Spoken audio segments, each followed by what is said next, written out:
Price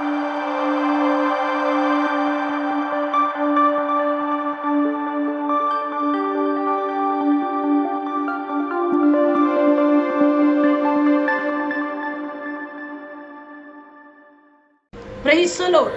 സ്വർഗീയ സന്ദേശം എന്ന പ്രോഗ്രാമിലേക്കും എല്ലാവർക്കും സ്വാഗതം. പ്രിയ ദൈവമക്കളെ, ഇന്നത്തെ എപ്പിസോഡിൽ ഞാൻ നിങ്ങളുമായി പങ്കുവയ്ക്കുന്ന വിഷയം, നിന്റെ രഹസ്യത്തിൽ കാണുന്ന പിതാവ് നിനക്ക് പ്രതിഫലം തരും. മത്തായി സുവിശേഷം 6-ാം അധ്യായം 6-ാമത്തെ വാക്യം ഇങ്ങനെയാണ്: നീയോ പ്രാർത്ഥിക്കുമ്പോൾ അറയിൽ കടന്ന് വാതിലടച്ച് രഹസ്യത്തിലുള്ള നിന്റെ പിതാവിനോട് പ്രാർത്ഥിക്കുക. രഹസ്യത്തിൽ കാണുന്ന നിന്റെ പിതാവ് നിനക്ക് പ്രതിഫലം തരും. പ്രാർത്ഥനയെ സംബന്ധിച്ച് യേശുവിന്റെ പഠിപ്പിക്കലാണ് നമ്മൾ ഇവിടെ കാണുന്നത്. മത്തായി സുവിശേഷം എഴുതിയിരിക്കുന്ന അൽഫയുടെ മകനാണ് മത്തായിയാണ്. അൽഫയുടെ മകനായ മത്തായിയാണ് മത്തായി സുവിശേഷം എഴുതിയിരിക്കുന്നത്. AD 58-68 കാലയളവിലാണ് മത്തായി സുവിശേഷം എഴുതപ്പെടുന്നത്. ഈ ഭാഗത്ത് കർത്താവായ യേശു വളരെ വ്യക്തമായി നമ്മെ പഠിപ്പിക്കുന്നു. പ്രാർത്ഥനയെ സംബന്ധിച്ച് എങ്ങനെയാണ് ഒരു വ്യക്തി പ്രാർത്ഥിക്കേണ്ടത് എന്നുള്ളത് യേശു വ്യക്തതയോടെ ഈ ഭാഗത്ത് നമ്മോട് സംസാരിക്കുന്നു. അതായത്, പ്രാർത്ഥിക്കുമ്പോൾ നീ അറയിൽ കടന്ന് വാതിലടച്ച് രഹസ്യത്തിലുള്ള നിന്റെ പിതാവിനോട് പ്രാർത്ഥിക്കുക. രഹസ്യത്തിൽ കാണുന്ന നിന്റെ പിതാവ് നിനക്ക് പ്രതിഫലം തരും. അതെ പ്രിയ ദൈവമക്കളെ, നമ്മുടെ ജീവിതത്തിന്റെ മേഖലകളിൽ നീ രഹസ്യമായിട്ടാണോ പരസ്യമായിട്ടാണോ നീ എങ്ങനെ പ്രാർത്ഥിച്ചാൽ ഒരു സ്വർഗീയ പിതാവ് നിന്റെ ഹൃദയം നുറുങ്ങിയുള്ള പ്രാർത്ഥനയിൽ സ്വർഗത്തിലെ ദൈവം നിന്റെ പ്രാർത്ഥന കേട്ട് നിനക്ക് മറുപടി തരുമെന്നാണ് ഈ ഭാഗത്തുനിന്ന് നമ്മെ പഠിപ്പിക്കുന്നത്. ഒരു വചനഭാഗം കൂടെ ഞാൻ പരിചയപ്പെടുത്താം. 2 രാജാക്കന്മാർ 4-ാം അധ്യായം അതിന്റെ 33-ാമത്തെ വാക്യം ഇങ്ങനെയാണ്: താനും ബാലനും മാത്രം അകത്ത് ഉണ്ടായിരിക്കെ അവൻ വാതിലടച്ച് യഹോവയോട് പ്രാർത്ഥിച്ചു. എലീശാ പ്രവാചകൻ ശൂന്യക്കാരത്തിയുടെ മകന് വേണ്ടി, മരണപ്പെട്ടു പോയ മകൻ, ഈ മരിച്ചു കിടക്കുന്ന മകന്റെ റൂമിനകത്ത് താൻ മാത്രം കയറി ചെന്നിട്ട് വാതിലടച്ച് സ്വർഗത്തിലെ രഹസ്യത്തിൽ കാണുന്ന സ്വർഗത്തിലെ പിതാവിനോട് എലീശാ പ്രവാചകൻ മരിച്ചുപോയ ബാലകന് വേണ്ടി പ്രാർത്ഥിക്കുകയാണ്. ഈ പ്രാർത്ഥന സ്വർഗീയ പിതാവിനോട് താനും ആ മരിച്ചുപോയ ബാലകനും സ്വർഗീയ പിതാവ് രഹസ്യത്തിൽ നമ്മുടെ വേദനകൾ നമ്മൾ പറയുന്നത് കേൾക്കുന്ന ആ സ്വർഗീയ പിതാവുമായിട്ട് മാത്രം എലീശാ പ്രവാചകൻ ഇതാ റൂം അടച്ച് ഈ മരിച്ചുപോയെന്ന ബാലന് വേണ്ടി ജീവൻ തിരിച്ചു കിട്ടുവാൻ ആ സ്വർഗീയ പിതാവിനോട് എലീശാ പ്രവാചകൻ പ്രാർത്ഥിക്കുന്ന സംഭവമാണ്. ഈ ബാലകന്റെ ശരീരത്തിൽ കവണ്ണി കിടന്നു എലീശാ പ്രവാചകൻ സ്വർഗീയ പിതാവിനോട് രഹസ്യമായി വാതിലടച്ച് പ്രാർത്ഥിക്കുകയാണ്. ഈ പ്രാർത്ഥന കഴിഞ്ഞപ്പോൾ ബാലൻ 7 പ്രാവശ്യം തുമ്മി കണ്ണു തുറന്നു എന്നാണ് ആ അധ്യായം നമ്മൾ പഠിക്കുമ്പോൾ മനസ്സിലാക്കുന്നത്. അതേ പ്രിയപ്പെട്ടവരെ, രഹസ്യത്തിൽ കാണുന്ന സ്വർഗീയ പിതാവിനോട് നീ വാതിലടച്ച് നീ ദൈവത്തോട് പറയുന്ന ഏതൊരു പ്രാർത്ഥനകളും ആ സ്വർഗീയ പിതാവ് കേട്ട് തക്ക സമയത്ത് നിനക്ക് മറുപടി തരുന്ന ദൈവമാണ്. നിന്റെ ഹൃദയം നുറുക്കത്തോടെ, ചില സന്ദർഭത്തിൽ ആരും കാണാതെ ചില വിഷയം വരുമ്പോൾ വേദനയോടുകൂടെ നീ ദൈവസന്നിധിയിൽ നിന്റെ ഭവനത്തിന്റെ വാതിലടച്ച്, നിന്റെ റൂമിന്റെ വാതിലടച്ച്, മറ്റുള്ള ശബ്ദങ്ങൾ അപശബ്ദങ്ങളൊക്കെ ഒഴിവാക്കി ഹൃദയത്തിന്റെ വാതിലടച്ച് നിന്നെ കാണുന്ന സ്വർഗീയ പിതാവിനോട് നീ വേദനിക്കുന്ന ഏതു വിഷയമാണോ ആ വിഷയത്തെ രഹസ്യത്തിൽ നിനക്ക് മറുപടി തരുന്ന, രഹസ്യത്തിൽ നമ്മെ കാണുന്ന ആ സ്വർഗീയ പിതാവിനോട് നീ ഏങ്ങി കരയുന്ന നിന്റെ ഏങ്ങലുകൾ, നിന്റെ വേദനകൾ, നിന്റെ കണ്ണുനീരുകൾ സ്വർഗീയ പിതാവ് കാണുകയാണ്. ആ പിതാവ് തക്ക സമയത്ത് നിനക്ക് ഉടനെ നിനക്ക്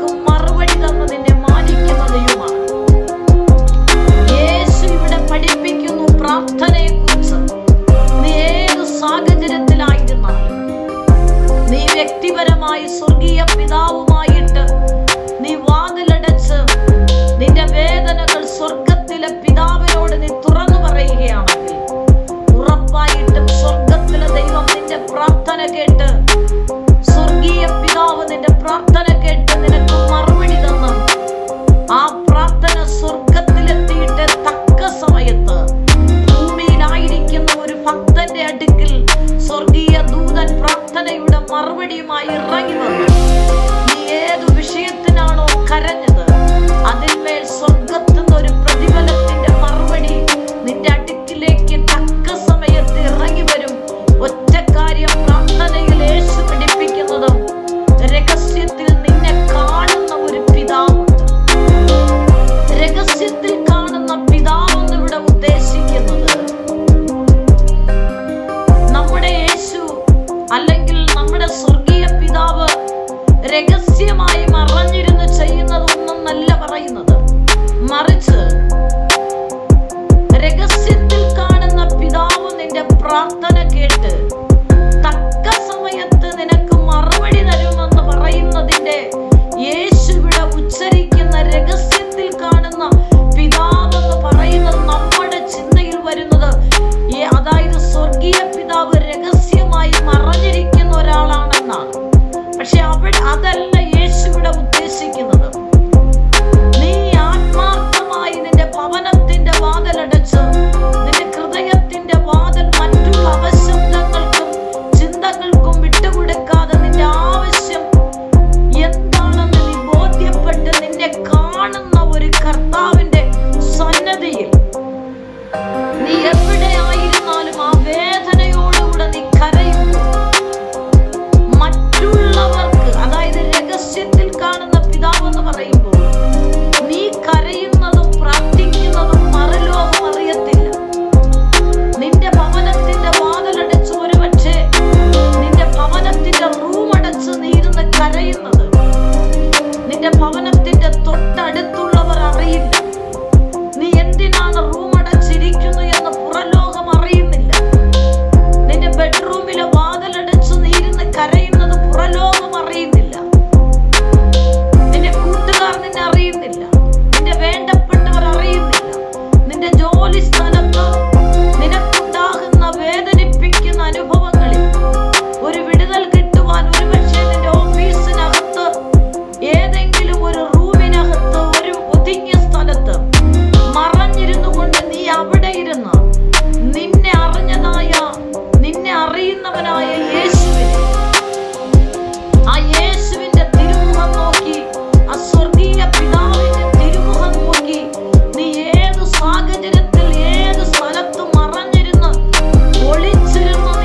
പിതാവിന്റെ സന്നിധിയിൽ നീ ആയിരിക്കുന്ന ഏതു രാജ്യത്തിലാണോ, സ്റ്റേറ്റിലാണോ, നീ ആയിരിക്കുന്ന ഏത് ഞെരുക്കത്തിലാണോ, ആരോടും പറയാൻ കഴിയാതെ രഹസ്യത്തിൽ നിന്നെ ഏത് മേഖലയിൽ നീ മറഞ്ഞിരുന്ന് പ്രാർത്ഥിച്ചാലും, മറഞ്ഞിരിക്കുന്ന രഹസ്യമായി മറഞ്ഞിരിക്കുന്ന നിന്നെ കാണുന്ന ഒരുവൻ സ്വർഗീയ പിതാവാണ്. അതുകൊണ്ട് നീ രഹസ്യമായി എവിടെ മറഞ്ഞിരുന്നു നീ പ്രാർത്ഥിച്ചാലും നിന്റെ സാഹചര്യം അറിഞ്ഞ് നിന്റെ രഹസ്യമായ പ്രാർത്ഥന, മറഞ്ഞിരുന്നുള്ള പ്രാർത്ഥന, ആരോടും പറയാൻ കഴിയാതെ പ്രാർത്ഥിക്കുന്ന ആ പ്രാർത്ഥന നീ എവിടെ മറഞ്ഞ് ആർക്കും വെളിപ്പെടാതെ നീ മറഞ്ഞിരുന്ന് എവിടെ ഇരുന്ന് പ്രാർത്ഥിച്ചാലും നിന്റെ രഹസ്യ അറയ്ക്കകത്തുള്ള പ്രാർത്ഥന കേൾക്കുന്ന കാണുന്ന ഒരുവനുണ്ട്. അത് സ്വർഗീയ പിതാവാണ്. അത് സ്വർഗത്തിലെ ദൈവമാണ്. എന്നെ കേൾക്കുന്ന ദൈവമക്കളെ, നിന്റെ ഏത് വിഷയവും രഹസ്യത്തിൽ കാണുന്ന ഒരപ്പനുണ്ട്. നിങ്ങളുടെ ഹൃദയത്തിൽ ഇങ്ങനെ ഒരു ചിന്ത കാണും, ദൈവമേ, ഞാൻ രഹസ്യമായി പ്രാർത്ഥിക്കുന്നതും കരയുന്നതും എന്റെ വേദന കാണുന്ന ആരുമില്ലല്ലോ. പരിശുദ്ധാത്മാ പറയുന്നു, അതാ പറയുന്നത്, രഹസ്യത്തിൽ ആരും നിന്നെ കാണാത്ത സ്ഥാനത്ത് നിന്നെ രഹസ്യമായി കാണുന്ന ഒരപ്പനുണ്ട്. അതാണ് സ്വർഗീയ പിതാവായ ദൈവം. ഈ വചനത്തിൽ കർത്താവ് പറയുന്നു, നിന്റെ ഏതു വേദനകളിലും, നീ ഏതു സാഹചര്യങ്ങളായിരുന്നാലും, നീ വാതിലടച്ച് രഹസ്യത്തിൽ നിന്നെ കാണുന്ന ഒരപ്പനുണ്ടെന്നുള്ള ബോധ്യത്തോടുകൂടെ നീ പ്രാർത്ഥിക്കുന്നുവെങ്കിൽ ഉറപ്പായിട്ടും ആ അപ്പൻ നിന്റെ പ്രാർത്ഥന കേട്ട് ഏതു വേദനയുടെ നടുവിലും, ഏതു വേദനയുടെ പ്രയാസ മേഖലകളിലും,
പ്രാർത്ഥിക്കും.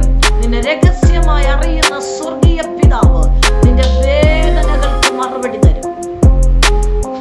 ഹന്നയുടെ ജീവിതത്തിൽ നിരന്തരം ഒരു വാക്ക് പറഞ്ഞു. തന്നെ പീഡിപ്പിക്കുന്ന ഒരു പെനീനയുണ്ടായിരുന്നു. പക്ഷേ തന്നെ ആരും മനസ്സിലാക്കുന്നില്ല. താൻ ദൈവസന്നിധി ചെന്ന് രഹസ്യമായി തന്നെ അറിയുന്ന സ്വർഗീയ പിതാവിനോട് വാ തുറന്നുപോലും അവൾ പ്രാർത്ഥിക്കുന്നില്ല. കാരണം അത്രത്തോളമാണ് അവളെ വാക്കുകൾ കൊണ്ട് ഹൃദയം മുറിവേൽക്കപ്പെട്ട് മനസ്സ് തകർന്ന തരിപ്പണമായി വാ തുറന്ന് നിലവിളിക്കാൻ പോലും കഴിയാതെ അവൾ ഹൃദയം കൊണ്ട് ദൈവത്തോട് കരയുമ്പോൾ അവളുടെ ഹൃദയത്തിലെ വേദന രഹസ്യത്തിൽ അവളെ കണ്ടതായ സ്വർഗത്തിലെ പിതാവ് അവൾക്ക് ആ പ്രാർത്ഥനയിൽ ആ സമയം തന്നെ ദൈവത്തിന്റെ പരിശുദ്ധാത്മാവൾക്ക് മറുപടി കൊടുത്തു. തൊട്ടടുത്ത ആലയത്തിൽ നിൽക്കുന്ന ഏലി പുരോഹിതനോട് ദൈവത്തിന്റെ പരിശുദ്ധാത്മ പറഞ്ഞു, നിന്റെ വേദനയോടുള്ള ഈ പ്രാർത്ഥന സ്വർഗം കേട്ടു. നിന്റെ ആഗ്രഹത്തെ കർത്താവ് നിവർത്തിച്ചു തരട്ടെ. അവൾ അനുഗ്രഹം പ്രാപിച്ചവൾ മടങ്ങിപ്പോയി. 1 വർഷം കഴിഞ്ഞപ്പോൾ ദൈവസന്നിധിയിൽ അവളെ രഹസ്യമായി ആരും അവളെ അറിയുന്നില്ല. പരസ്യമായി എല്ലാവരും കുറ്റപ്പെടുത്തുകയാണ്. പക്ഷെ ആരും അറിഞ്ഞില്ലെങ്കിലും, എന്നെ കേൾക്കുന്ന ദൈവമക്കളെ, നിന്നെ ഭൂമിയിൽ ആരും അറിഞ്ഞില്ലെങ്കിലും നിന്നെ രഹസ്യമായി നിന്നെ നോക്കിക്കൊണ്ടിരിക്കുന്ന 24 മണിക്കൂറും നിന്റെ ഓരോ ചലനങ്ങൾ, നിന്റെ ഓരോ വാക്കുകൾ, നിന്റെ ഓരോ വേദനകൾ, നിന്റെ ഓരോ ഞരക്കങ്ങൾ, നിന്റെ ഓരോ പ്രാർത്ഥന വാക്കുകൾ കേട്ടുകൊണ്ടിരിക്കുന്ന കണ്ടുകൊണ്ടിരിക്കുന്ന ഒരു സ്വർഗീയ പിതാവായ അപ്പൻ നിനക്കുണ്ട്. അതുകൊണ്ട് നീ ഭയപ്പെടേണ്ട, ധൈര്യമായി ഈ തിരുവചനത്തിലൂടെ പരിശുദ്ധന്മാരെ ഉണർത്തുകയാണ്, നിങ്ങളെ ബലപ്പെടുത്തുകയാണ് ദൈവത്തിന്റെ പരിശുദ്ധാത്മാവ്. ഈ വചനത്തിലൂടെ നിങ്ങളെ സഹായിക്കട്ടെ. കണ്ണുകളടയ്ക്കാം, ഒരുമിച്ച് പ്രാർത്ഥിക്കാം. പരിശുദ്ധ കർത്താവേ, ഈ നിമിഷത്തിനായി നന്ദി. ആരും അറിഞ്ഞില്ലെങ്കിലും രഹസ്യത്തിൽ കാണുന്ന സ്വർഗീയ പിതാവ് സകലരെയും അറിയുന്ന സ്വർഗത്തിലെ ദൈവമേ, വേദനയോടുകൂടെ മറഞ്ഞിരുന്ന് പ്രാർത്ഥിക്കുന്ന ഓരോരുത്തരുടെയും പ്രാർത്ഥനാ വിഷയങ്ങൾക്ക് ആ സ്വർഗീയ പിതാവ് മറുപടി കൊടുക്കുന്നതിനായി സ്തോത്രം. ദൈവിക സമാധാനവും വിടുതലും ജനത്തിന് ലഭിക്കട്ടെ. ഇവരുടെ രഹസ്യമായ സകല പ്രാർത്ഥനാ വിഷയങ്ങളും സ്വർഗത്തിലെ പിതാവ് കേട്ട് മറുപടി കൊടുത്ത് ഇവരെ മാനിച്ച് പരസ്യമായി പുറത്തെടുത്ത് മാന്യത കൊടുത്ത് സ്വർഗത്തിലപ്പൻ ഭൂമിയിൽ ഈ ജനത്തെ അനുഗ്രഹിക്കുന്നതിനായി സ്തോത്രം. രോഗികളായിരിക്കുന്നവർ സൗഖ്യമാകട്ടെ യേശുവിന്റെ നാമത്തിൽ തന്നെ. ആമേൻ, ആമേൻ. God bless you. ആമേൻ.